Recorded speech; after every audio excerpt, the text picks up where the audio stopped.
Good morning students. आज हम लोग Bihar board NCERT English class 9th का जो है इस साउंड चैप्टर देखेंगे, जो कि ये पोएम है। ये रजनी पारुलेकर के द्वारा लिखा गया है। ये साउंड पोएम जो है सबसे पहले जो है ये मराठी भाषा में लिखा गया था। बाद में जो है सुहास सूर्यकांत लिमे के द्वारा जो है इसको इंग्लिश में ट्रांसलेट किया गया था। ठीक है, तो चलिए हम लोग आगे चलते हैं। यहाँ कुछ क्वेश्चंस है, जैसे कि इसको हम पहले देख लेते हैं। How do tree help us? वृक्ष जो है हमें कैसे हेल्प करते हैं? तो वृक्ष क्या करते हैं? हमें ऑक्सीजन देते हैं, बदले में हम उसको क्या देते हैं? कार्बन डाइऑक्साइड देते हैं। Should you cut trees? क्या तुमने कभी वृक्ष को काटा है? Should you cut trees? क्या तुम्हें वृक्ष को काटना चाहिए? तो इन माई अपोनियन वृक्ष को बिल्कुल नहीं काटना चाहिए। Name the trees which you have in your school garden? कहता है तुम अपने स्कूल गार्डन में जो जो वृक्ष देखा है उसका नाम बताने के लिए। Have you planted tree in your locality? If not would you do it? कहता है क्या तुम अपने जो है आसपास में लोकेलिटी में वृक्ष लगाए हो? अगर नहीं तो वुड यू डू इट? क्या तुम इसे कर सकते हो या तुम्हें इसे करना चाहिए था? तो बिल्कुल करना चाहिए था, क्योंकि ये जो हमारा जो इन्वायरमेंट है यानी कि पृथ्वी जो बचा हुआ है तो वृक्ष के कारण नहीं बचा हुआ है।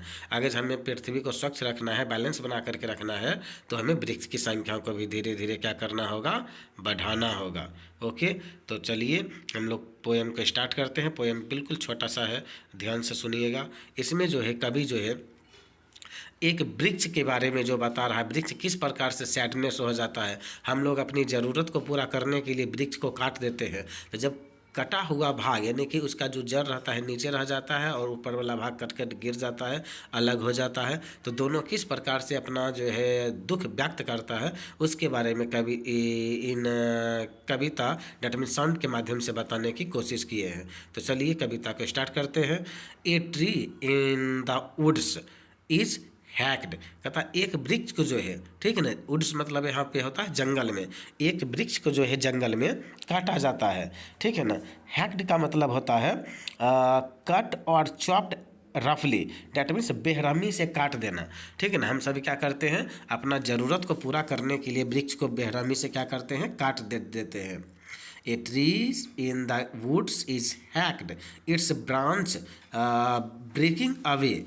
What do the halves whisper to each other? यानी कि कभी इन लाइन्स यानी इन पंक्तियों के माध्यम से कहना चाहते हैं कि जब वृक्ष को, ठीक है ना, जब वृक्ष को ह्यूमंस क्या करते हैं? काट देते हैं, तो उसका जो दोनों भाग होता है यानी कि जड़ वाला भाग और छिपी वाला भाग, जब दोनों क्या करते हैं? विस्पर करते हैं इस अदर, यानी कि फुसफुसा करके क्या करते हैं? बात करते हैं। डू दे मोन एंड ग्रोन? मोन एंड ग्रोन का मतलब होता है यहाँ बिलाप या कराह। ठीक है ना। जब उसको काटते हैं तो अपना बिलाप या कराह करते हैं। In the heart of their hearts यानी कि अपने दिलों से बोलते हैं, अपना दुख को व्यक्त करते हैं। And do this logs drive in from each other reminisce? ठीक है ना। तो रेमेनीज क्या मतलब होता है? Indulge in remembering things past, यानी कि पहले जो पास्ट मतलब उनके साथ हुआ था उन चीज़ों को याद करना। ठीक है, तो चलिए सेकेंड स्टेंजा को देखते हैं। Do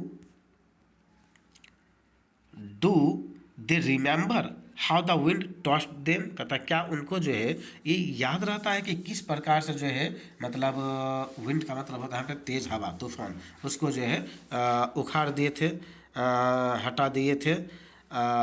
how they got drenched in the rain, यानी कि वे जो वृक्ष है किस प्रकार से वर्षा में एकदम से खड़ा रहता है, जंगलों में पूरा जो है ऊपर से लेकर नीचे तक भीगा हुआ रहता है।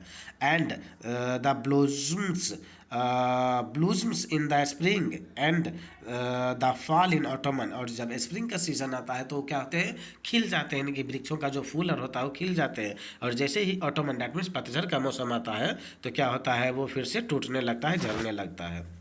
ठीक है। Oh but the wind knows, फिर कभी कहते हैं लेकिन ओह अच्छा मतलब ये जो है हवा को पता होगा। क्या पता होगा? The wind blowing with A dean in place of four loan sings such songs. तो कहता है इन वृक्षों का जो दो टुकड़ा जो सेपरेट हुआ है, जो अपना जो है दुख व्यक्त कर रहा है, एक दूसरे से बात कर रहा है, ठीक है ना, वो क्या बात कर रहे होंगे, तो इन हवा को पता होगा, क्योंकि ये जो हवा जो है जंगलों में बहुत तेजी से मतलब चलता है, ठीक है ना। डीन मतलब होता है बहुत तेज एकदम सा हवा, यानी कि प्रोलॉन्ग्ड लाउड कन्फ्यूज्ड नॉइज, ठीक है ना। जब हवा चलता है तो एकदम तेज लगता है ना, तेज साउंड एकदम से देता है। ऐसे तो एक्चुअल में हवा का कोई साउंड नहीं होता है, लेकिन जब वही हवा मतलब जंगल में चलता है तो पेड़ के टहनियों से पत्ता जो टकराते रहता है उससे क्या होता है, आवाज़ होता है। तो कभी कहते हैं कि इन विंड को, इन हवा को पता होगा कि ये दोनों जो बात कर रहे हैं वृक्ष क्या बातें कर रहे हैं, शायद इनको पता होगा, ठीक है। तो चलिए हम लोग नेक्स्ट चलते हैं, आगे देखते हैं ये क्या बातें कर रहे हैं। ये नेक्स्ट स्टेंजा है, these songs note all good praise, ठीक है ना। तो कहते हैं ये जो सॉन्ग है, डैट मीन्स आवाज़ उतना तेज मतलब गाता है, तो कभी उनके सॉन्ग के बारे में बोल रहे हैं। These songs note all good praise, यानी कि ये जो पोएम है, सॉरी सॉन्ग है, ये प्रशंसा के लायक नहीं हो सकते हैं।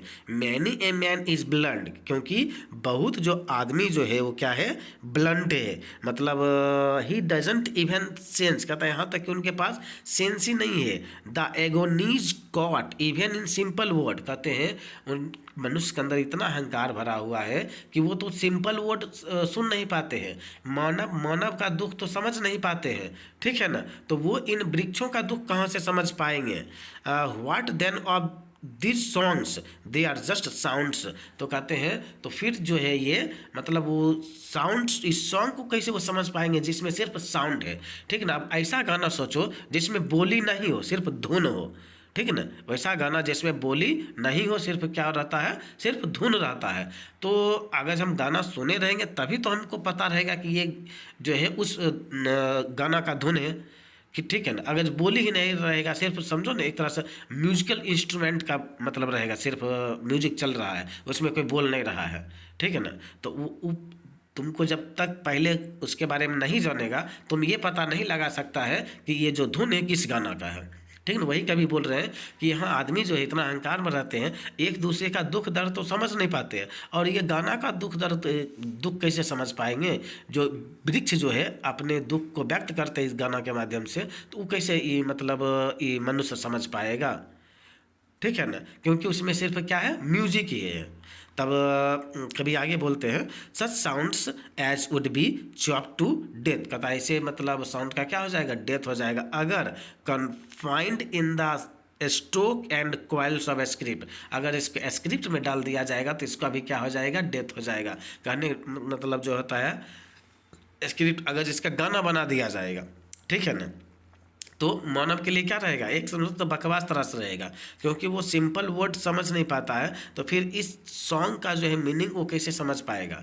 इस जो हवा जो इतना तेज चलता है, ठीक है ना, उससे जो आवाज़ निकलता है उसको जो है ये मनुष्य समझ ही नहीं पाएंगे, ठीक है। तो इसी के बारे में जो है कवि बतला रहे हैं। इस जो ये जो कविता है साउंड, इसका मेन थीम ये है, ठीक है ना, कि हम लोग अपनी ज़रूरत को पूरा करने के लिए वृक्ष को क्या करते हैं, काट देते हैं। और ज़्यादा बड़े लेवल पे जब वृक्ष को कटाई किया जाता है तो क्या कहलाता है, डिफॉरेस्टेशन कहलाता है। हम खेती करने के लिए, सड़क बनाने के लिए, डैम बनाने के लिए, ठीक है ना, या तो इंडस्ट्रियलाइजेशन के नाम पर क्या कर रहे हैं, धीरे धीरे वृक्ष को काट रहे हैं। एकदम से काटते हैं तो एकदम से बड़ा सा आरी लेते हैं, तुरंत एकदम से घर के क्या करते हैं, उसको काट देते हैं, ठीक है ना। तो वही कहते हैं हम जो बेरहमी से काट देते हैं, क्या वृक्ष को दर्द नहीं होता है, क्या वो अपना दर्द को नहीं बतलाता है किसी से, तो बतलाता है, लेकिन हम लोग क्या करते हैं, उसकी भावनाओं को समझ नहीं पाते हैं।